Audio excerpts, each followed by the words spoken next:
I'm a fan and a student of hip hop. And being a student of hip hop, I wanted your view. What did you think started the commercialization of hip hop? Do you think it kind of started with Run DMC, with the My Adidas, or when they did that joint with Aerosmith? Or do you think like Curtis Blow? Because wasn't Curtis Blow like the first to get an endorsement deal with Sprite? I think Curtis Blow is like one of the first platinum rappers, I believe. You know what I mean? I don't. He might be. I think so. I think commercialism actually came in because when Run DMC came out with My Adidas,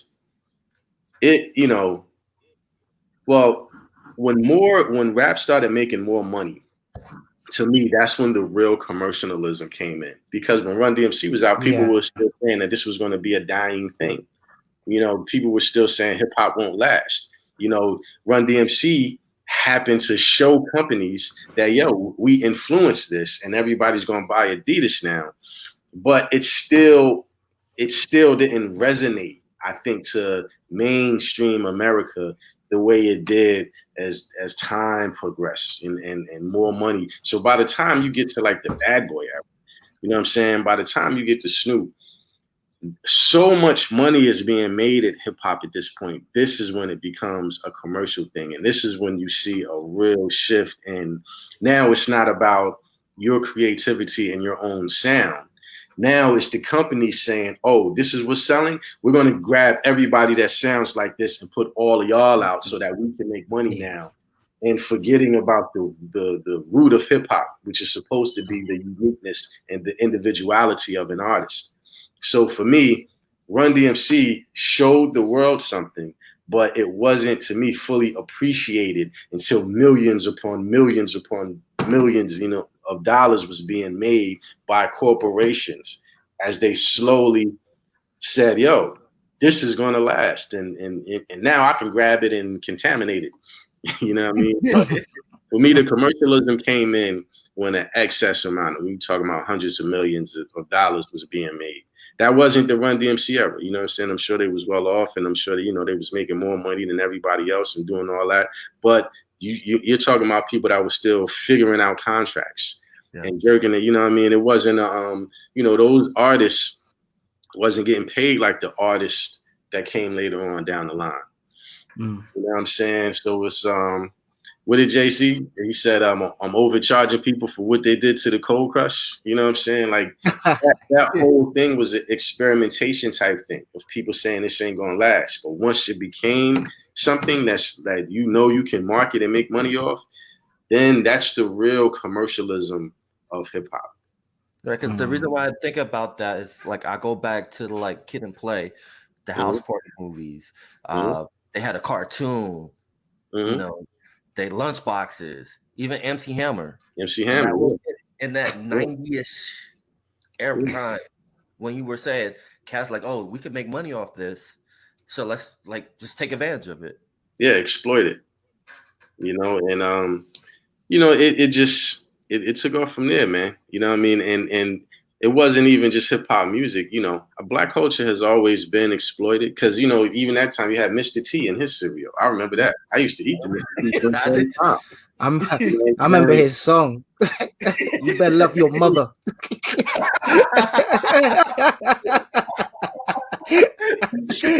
Oh man, I forgot about that one. But yeah, man, it's the culture is something that people want to tap into. You know what I mean? And Black people have always been able to create a culture or create something that people want to sell, bottle up, and exploit. Whether you're talking about jazz music, you know what I'm saying? Whether you're talking about the blues, whether you're talking about rock and roll, it becomes something. Whether you talk about the way that we dress, we went from hip hop is terrible and it's going to be this bad thing to now when you look at commercials, you hear all of these hip hop lingo in it. You know what I mean? Something is cool or dope or hot, you know what I mean? Or this is, you see this influence everywhere. So it's something that, the commercialism of hip hop is more than just the music. It's also a selling of the culture within itself. True that. And then also let's talk about also like Black women in music too. Because I did watch the Top League podcast, and that was a dope conversation. And y'all guys dabbled into as Black men, as artists, like what are the things that we all have to do to recognize and uplift Black women in the industry, but just in common, in everything common. That subject is that's such a layered question. You know what I mean? Because from a music perspective, I think that brothers like myself are obligated to tell the stories of women that you don't know about, such as the Queen of Zinga, or such as Capone talking about Assata Shakur, or me when you listen to Kings and Queens, and my second verse is dedicated to the queens, whether it's Hatshepsut or the queens that I get into. So, there is a certain obligation that I take on to. I have more material coming out about other women, and I don't think their stories is being heard, and they have phenomenal stories. So Ida B. Wells is phenomenal story. You know what I mean? People don't really know this. They know her name. You know what I mean? But I have that obligation. Now, outside of that, women have always been exploited. Always. You know what I'm saying? Women have always been used as sex symbols, just throughout time, throughout all cultures. You'll find that everywhere. So because they are the standard of beauty, females. So it's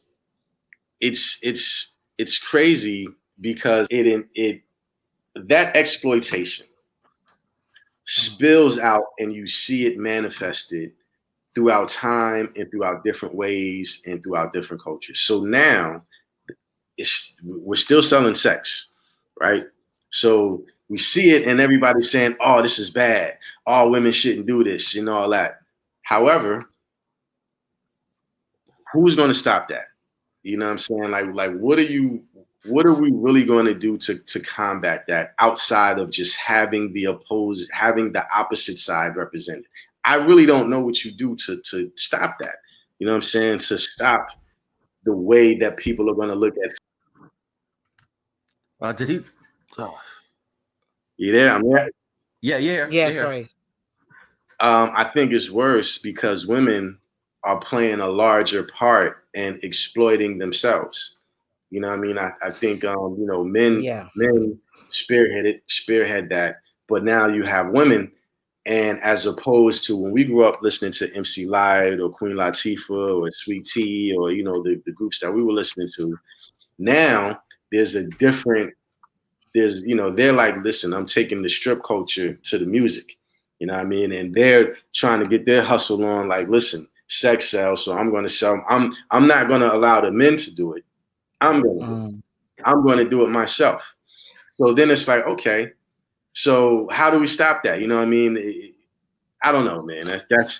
It's one of those subjects that I really think about. I have 3 daughters, so I think about it a lot. But I'm also, I know that women take this and put it in their own hands. I know that the women that are out there are trying to hustle, and they're trying to say, I don't want a man exploiting me. I'll exploit myself. The message is still bad. You know what I mean? But there's also a power shift of, I'm taking the power from you exploiting me, and I'm going to exploit myself because I need the bag, and I want to, you know what I'm saying? And so there's an independence that's going on with the negative images and all of the exploitation that's being put out there. So on the one hand, do you say, hey, stop it? We don't want you doing that, to allow more men to come and do it? Or do you say, okay, you guys do it. It's bad. You know what I'm saying? But you're making your own bag. You know what I'm saying? And you're doing your own independent thing. And yes, and I just have to control what my kids here and the women around me are privy to. And you got to take it upon yourself to run your own household. There's a dynamic there, man. There's a dynamic there, man. The reason why I brought that up, I don't want to be the voice of that. I only state my opinion. No, I feel you, King. But the reason why I brought that up to you, because I love that track that you have called Conductor. Harriet Tubman. Yeah. So can you kind of talk about that track? Man, my man Jared, from Secret Service Beats. You know, he played me this track. And the first thing I was going to do is I was going to write my own personal story to it, because when you hear the beat, you sound like telling a story. That's how it hit me. But I said it would be, you know, it would make more sense to you know, do the education thing and to tell somebody else's story. And Harriet Tubman is a powerful person that I'm fond of as far as her story and what she did, and you know, and how she held it down, and you know, everything that I rap about in the song, everything that people see in the movie. You know what I mean? That before all of this, I was always fascinated with her story, as I am with Malcolm X, as I am with Fannie Lou Hamer, as I am with, you know, Martin Luther King. So I heard that beat. I did a lot more research on her, and I just let her speak. You know what I mean? I wanted to rhyme as if I was her. When I went into the track, because I was going to tell my own personal story, I said, well, I'm going to just sort of channel her, and if she could rap, this is how I think she would spit her bars, and this is how I think she would tell her story. And me and my man Jared, you know, we was in his studio, and he really had me work on that. You know, he really was like, nah, say it over, put more emphasis in this. And normally I just don't allow people to tell me how to do any of that, you know what I mean? Because I want to be comfortable with my own voice. But in that particular session, I went back, you know, did the hook over, you know what I'm saying, and worked on it. And then I had my man Merk turn up a couple bass lines and stuff like that. But for just to put on the album, because on Lesson 2, Harriet Tubman, I think that's the only song that Mercury Beats didn't produce. And but it was one of my most popular joints. You know what I'm saying? I'm glad I did it. It's a really big song for me. You know, and I like it. I enjoy it. I like listening to it. Sometimes you make songs and then time pass and you turn it on. You're like, what was I thinking? But you know, Harriet Tubman was one of those songs that I really enjoy listening to over and over again. And like I said, people enjoy it. And when I perform it, it's always a great experience performing that song. I have to. Some audiences, I don't tell them that this is Harriet Tubman, and I let them figure it out.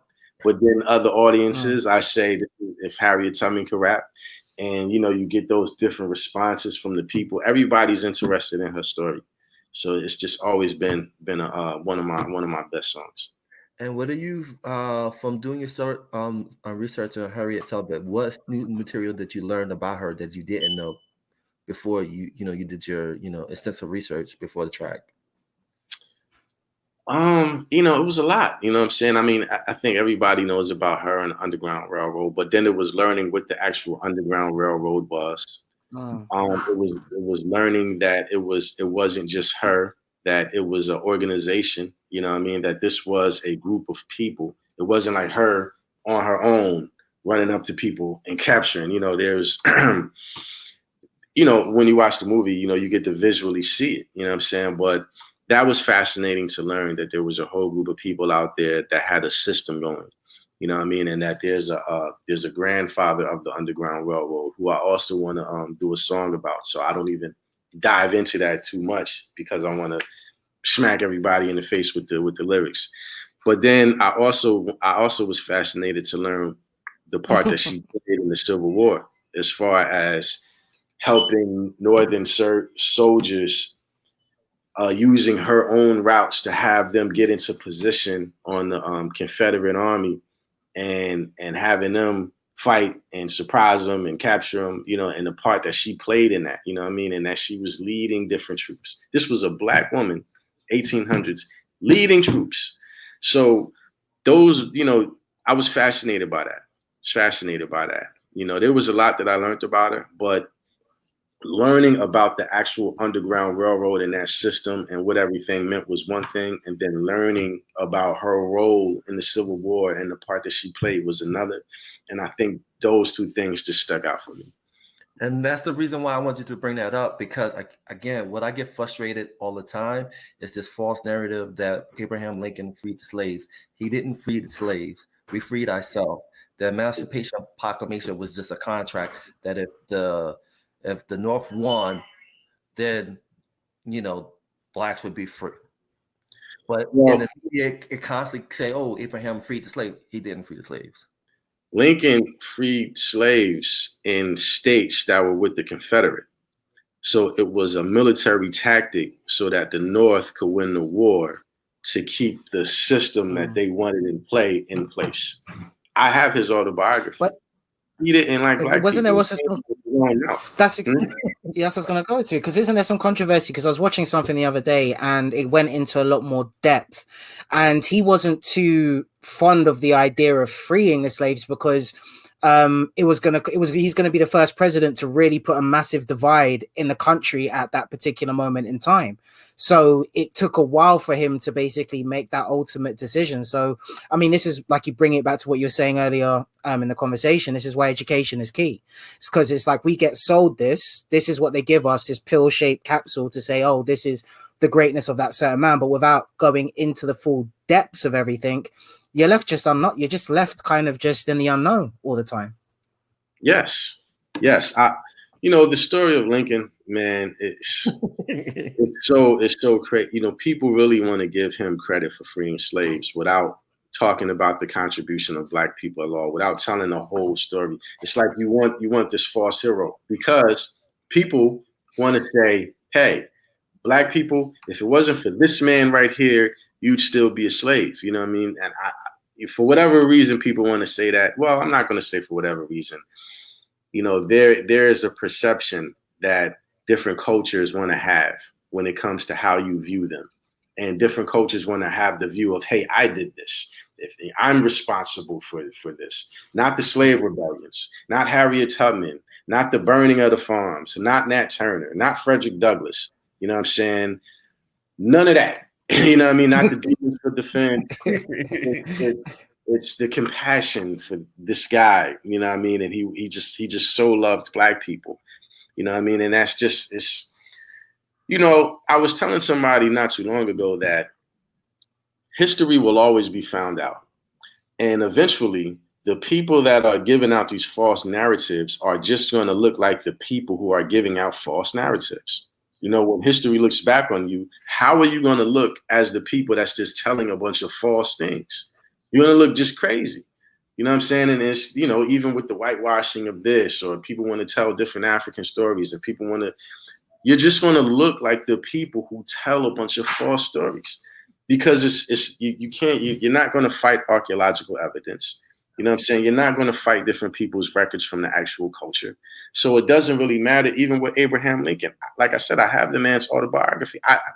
I can read how he felt about black people. In his own words, he said he don't. He said the slaves that he freed, he was like, "Yo, he wants all of them to get transported back to Africa after the war was over." So what are we talking? So now when you say that, it's like, well, I have to look at you weird. You know what I'm saying? And then the people that are unaware of that are going to come to some type of point where they're going to be like, "Yo, why did you say that?" You know what I mean? Why is there a whole book on something that's not even true? Why is there a whole series on CNN? You know what I'm saying? And what are y'all doing? There's a whole Abraham Lincoln movie out. It's like, what are y'all doing? They teach syllabuses on it. Everything gets tied into, like with most history, isn't it? Like, I mean, I remember the most amount of black history that I got taught in my education was they stuck on roots. The original roots was which was the only section of our black history from what I remember learning in high school, was literally just watching roots. Everything else, though, going into the kings and queens and the greatness of that, the Civil War and all of this, effectively propaganda. But then it's when you start to want to look into things, and you start reading and you want to start finding out more information because it's not available to you. And then I started to really put things together, and I was just like, well, wait a minute, you've got us learning about some of the most vile, disgusting people. I mean, they were throwing literal feces and the like outside of their windows into the streets. That's the UK, and they wonder why they got plagues and all these other diseases. Kings and queens didn't even want to wash. Soap was introduced to them and things of that nature. So, like, for me, this is where I kind of, when you sit back and you think to yourself, but that's how you get a pass to let you know that you've been educated in that right kind of sense. I find it disheartening and hilarious at the same time. True indeed. I think it does a disservice to the progress of humanity to keep putting out false narratives. I feel like, you know, by knowing the truth, it'll help everyone just go further. You know what I mean? Like to build a false narrative, now you have to go back, you have to do the research, you have to read, and then you have to say, oh, and then you have to move here. It takes so much time off of the progression of humanity. We're all trying to move in a forward direction. You know what I'm saying? So it's just really, it's disheartening that we have so many people that want to tell a story that's not true just because of how you want to be perceived. You know what I mean? Because in the end, it just slows down the progression of humanity. Mm.